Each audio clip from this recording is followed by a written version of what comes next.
오늘 우리가 본 말씀에서 함께 생각해 볼 것은 하나의 주제를 가지고 한번 살펴보길 원하는데, 한 사람이 또는 한 성도가 일생 동안 운명적으로 만나게 되는 공동체가 몇 가지가 있습니다. 가장 먼저는 가정이라고 하는 공동체가 될 텐데요. 한 사람이 태어나면 그 사람은 가정에 속하게 되죠. 이렇게 이제 운명적으로 만나게 되는 공동체를 통해서 어떤 영향을 받느냐에 따라서 그 사람이 결정이 되어지는데요. 그러니까 형성이 되어지는 것이죠. 그래서 그 공동체, 만나지는 공동체가 참 중요하다라는 생각이 드는데, 가장 먼저 만나게 되는 이 가정에 있어서 한 사람이 태어나면 부모가 처음으로 이제 대면이 되는 것이죠. 그런 면에서 어떤 부모를 만나느냐라고 하는 것이 그 사람이 어떤 사람이 되느냐에 아주 중요한 영향을 미치게 됩니다. 오늘 우리가 읽은 말씀 중에 24절을 보시게 되면, 매를 아끼는 자는 그의 자식을 미워함이라. 자식을 사랑하는 자는 근실이 징계하느니라.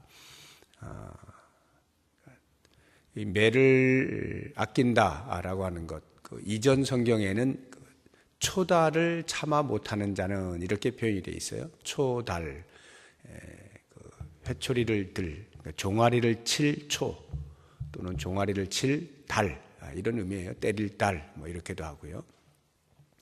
그러니까 종아리를 치는 것을 두려워하는 사람은 자식을 미워하는 것이 되는 거고, 자식을 사랑하는 자라면 근실이 징계한다라고 하는 건데요. 어떤 부모를 만나느냐? 그래서 매를 때리는 부모, 징계하는 부모를 만나야 한다. 이렇게 간단히 생각할 것은 아니고요. 매를 댄다고 해서 다 사랑하는 것 아니고, 또 매를 대지 않는다고 해서 다 자녀를 미워하거나 아니면 사랑하지 않는 것은 아닙니다. 그러니까 매를 대느냐 안 대느냐, 징계를 하느냐 안 하느냐, 이 문제보다도 더 중요한 것은 마음에 사랑을 품고 있는 부모냐 아니냐라고 하는 부분입니다. 사랑을 품고 매를 대면 그 매가 양약이 될 수가 있는 것이고요. 사랑이 부족한, 결핍된 매를 댄다면 그것은 자녀에게 분노를 쌓게 하는 것이 될 것입니다. 중요한 건 부모의 마음에 자녀를 향한 사랑인데요. 어느 부모가 자녀를 향해서 사랑하지 않는 경우가 있겠는가라는 생각을 하게 되지만, 가끔은 우리도 모르는 사이 부모이면서도 부모 역시 완전하지가 않기 때문에, 비록 자녀를 낳았다 할지라도 자신의 부덕한 인격으로 인하여서 정상적으로 진정으로 그 자녀를 위하여서 사랑의 마음으로 징계를 하거나 매를 대거나 바르게 양육하고자 하는 것이 부족할 때가 있습니다. 그런 면에서 그 자녀를 위하여 정말로 눈물을 흘리며 그 자녀의 잘됨을 위하여서 그 사랑으로 매를 댈 수 있다면, 마치 훌륭한 사람이 되게 하기 위해서 세워놓고 바지를 걷어올리게 하고 회초리를 대서 종아리를 치는 그러한 자기의 몸을 때리는 것 같은 심정으로 자녀를 종아리를 친다라고 할 때, 그 어떤 자녀가 삐뚤어 나갈 수가 있겠느냐라고 하는 부분입니다. 그런 부모를 만난 사람은 나중에 보면, 인생 전체를 돌아볼 때 나는 참 훌륭한 부모님을 만났다라는 고백을 할 수가 있게 되겠죠. 그런 면에서 부모된 자로서는 자녀를 어떻게 양육해야 될 것이냐라고 하는 것에 대한 기본적인 그 자세를 이 말씀이 우리에게 들려주고 있다 할 수가 있겠습니다. 한 사람이 어떤 부모를 만나느냐 하는 것은 가장 중요한 것 중에 이제 하나가 되겠습니다. 두 번째로 그 사람이 이제 자라나면서 자연스럽게 만나게 되어지는 공동체가 있다면 그것은 사회 공동체가 될 것입니다. 뭐 크게 보자고 하면 국가라는 말을 쓸 수도 있겠고요. 작게 보자고 하면 직장이 되거나 아니면 어떤 동아리 모임이 되거나 하는 여러 많은 그 공동체가 사회 안에 존속을 하죠. 그런 사회 공동체 안에서 이제 한 사람이 그 공동체에 소속이 되어져서 살아가게 됩니다. 그럴 때 과연 어떠한 만남이 그 한 사람에게 선하게 영향을 미칠 수 있는가? 20절 말씀을 보시게 되면 지혜로운 자와 동행하면 지혜를 얻고 미련한 자와 사귀면 해를 받느니라. 근묵자흑, 검은 것을 따라가게 되면 자기도 모르게 꺼멓게 된다라고 하는 것이죠. 유유상종이라든가 비슷한 사람끼리 모인다든가 하는 이런 것, 내가 누구와 함께 있느냐라고 하는 것은 나를 결정하는 일에 있어서 상당한 영향을 미치게 마련입니다.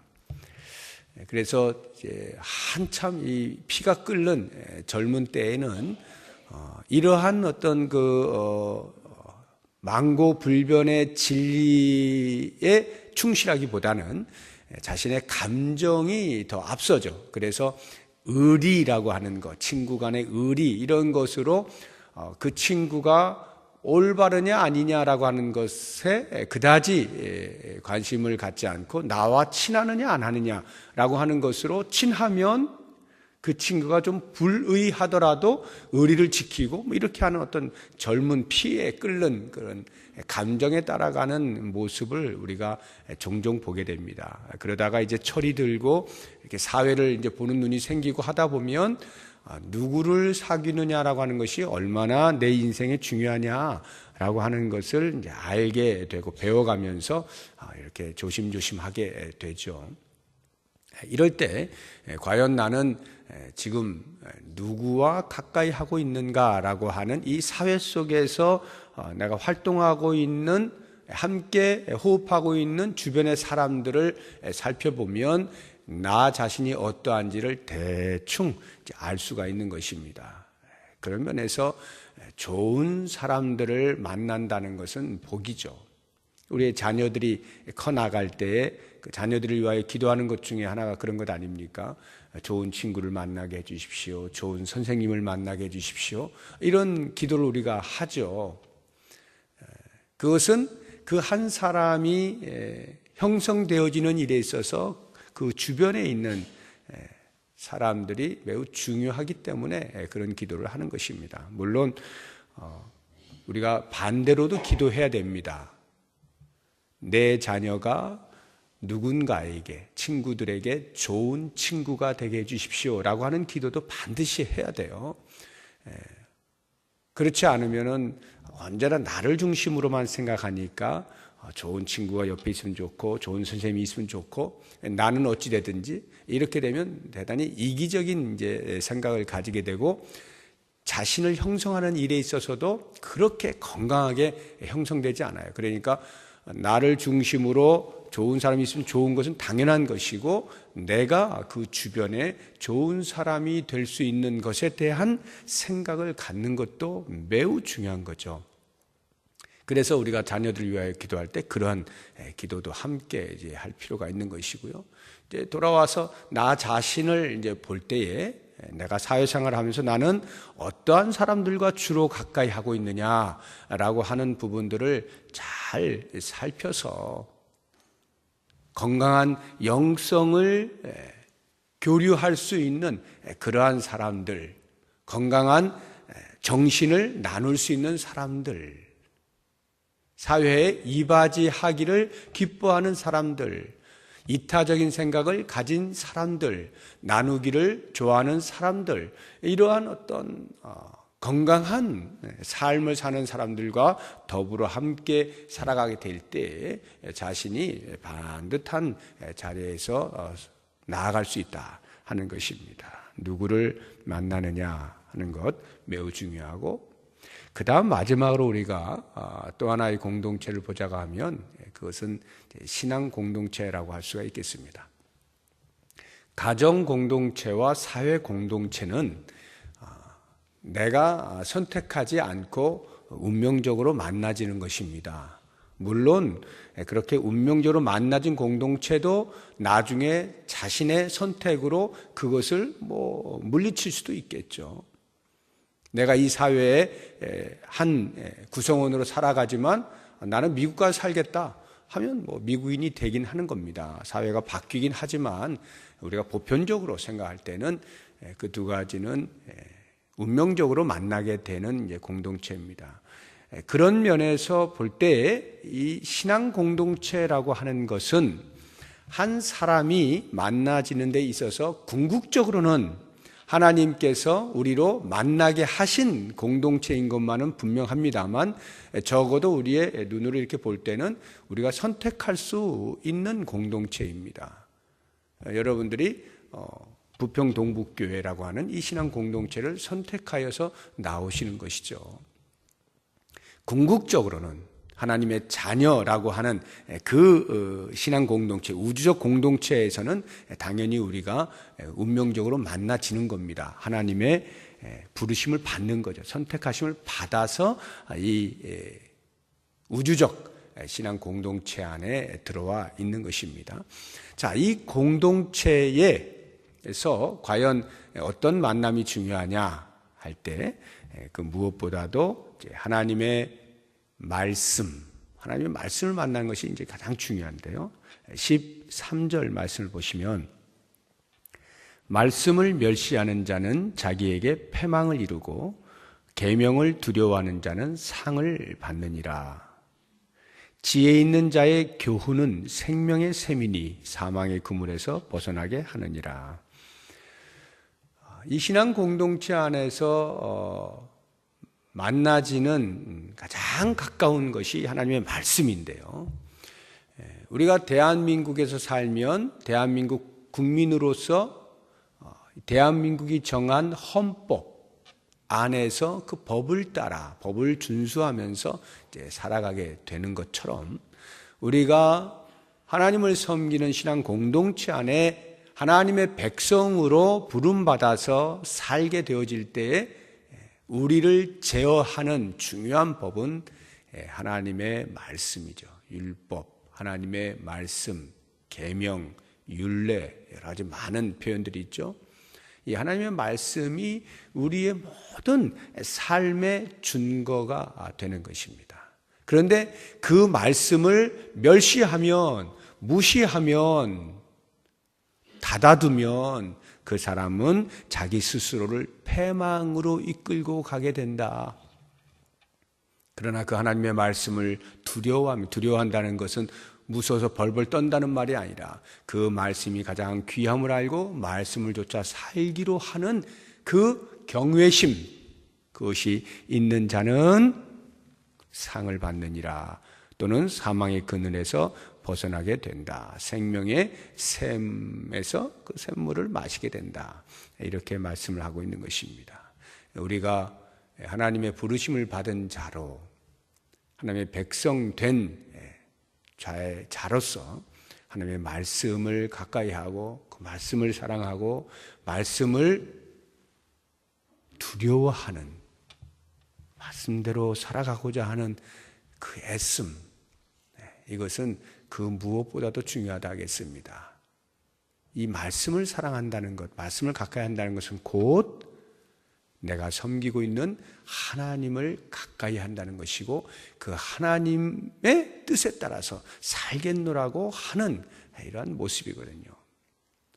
그래서 이것은 부모나 또는 사회에서 만나게 되는 그 어떤 사람보다도 훨씬 근본적이고 우선적으로 우리의 인생 모든 생각과 말과 행동을 통제하는 기본으로서 우리에게 자리매김 되어져야만 그 사람이 가장 훌륭한 모습으로 이 땅에서 살아갈 수가 있게 되는 것입니다. 하나님을 사랑하는 마음, 그 말씀을 가까이 하는 그것이 우리의 바탕에 깔려 있을 때 부모와 자녀의 관계도, 형제와 형제 사이의 관계도, 또는 이 사회에서 만나는 그 어떤 사람들과의 인간 관계 속에서도 무리가 없이 주의 말씀이 자연스럽게 우리를 제어하면서 그 말씀에 따라서 바른 길로 갈 수 있게 만들어 주는 것입니다. 오늘 우리가 이 본문의 말씀 속에서 우리가 소속될 수밖에 없는 이러한 공동체 속에서 우리는 어떠한 만남들을 가져야 하느냐라고 하는 것들을 묵상해 보았는데, 마음에 새기시면서 특별히 마지막 세 번째 말씀을 깊이 인식하시고 오직 주의 말씀을 따라서 주의 뜻을 이루어 드리는 그러한 사람으로 살아갈 수 있게 해달라고 기도하시는 복된 시간이 되시기를 바랍니다. 같이 기도하실 때에 주의 말씀을 생각하시면서 기도하시고, 또 오늘 우리 성도들이 품은 태신자들 거기 보시고 이름을 불러가면서 기도해 주시고, 오늘은 생명 전도 축제 당일에 결신의 시간이 있습니다. 짧은 시간이 될 것입니다. 크게 요란하게 하는 것은 아니라 할지라도 뮤지컬을 통해서 또 제가 말씀을 선포하고 예수 그리스도를 영접할 그런 기회를 태신자들에게 드리는 시간이 있습니다. 우리 태신자들이 그 말씀에 바르게 반응하고 그리스도를 영접하는 놀라운 일이 있기를 위해서 그렇게 기도해 주시고요. 또 이제 내일 모레 있는 수능 시험에 우리 자녀들을 위해서 함께 통성으로 기도하겠습니다.